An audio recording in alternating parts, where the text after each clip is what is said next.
আজি দুপৰীয়া সাজত কি বনালোঁ তাকে দেখাওঁ আহকচোন।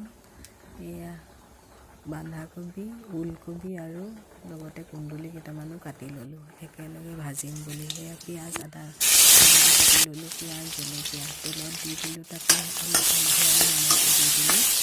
তাৰপিছতে এয়া এইফালে দালি বহাই থৈছোঁ।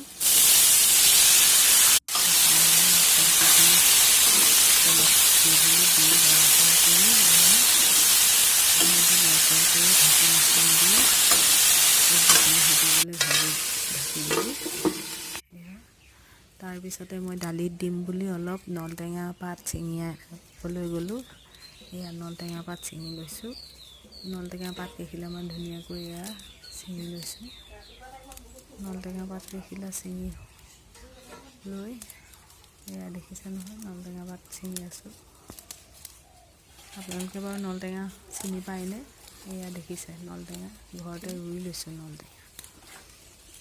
নলটেঙা খাবলৈ বৰ ধুনীয়া আকৌ। নলটেঙাটো মাছৰ লগতো খাব পাৰি, দালিৰ লগতো খাব পাৰি।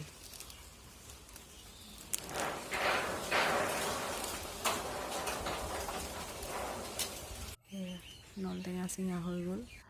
নলটেঙা পাতকেইখিলা এতিয়া ধুনীয়াকৈ গামলা এটাত পানী অলপ দি ধুই লৈছোঁ। সেয়া দেখিছে, ধুই টুকি লৈ উতলি থকা দালিখিনিত টেঙা পাতখিনি মই দি দিছোঁ। এয়া দি লৈ সিজিবলৈ অলপ সিজিবৰ কাৰণে লৰচৰ কৰি সিজিবলৈ দিলোঁ। তাৰপিছতে লৰচৰ কৰি দিলোঁ, ঢাকোনটো মাৰি দিলোঁ। তাৰপিছত দেখিছে ঢাকোনখন নমাই দিছোঁ। এতিয়া ইমান ধুনীয়াকৈ উতলি আছে, ধুনীয়াকৈ দালিখিনি হৈ গ'ল। হোৱাৰ পিছতে মই ভাজিখিনি বনাই চাইছোঁ। ভাজিখিনি লৰচৰ কৰি দিছোঁ। ভাজিখিনি ধুনীয়াকৈ সিজিলে হৈ গ'ল।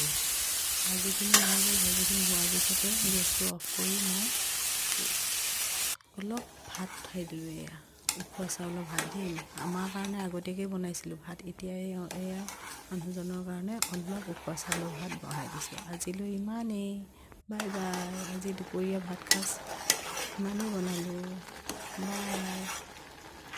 আজি মঙলবাৰ, আজি নিৰামিষেই হয়।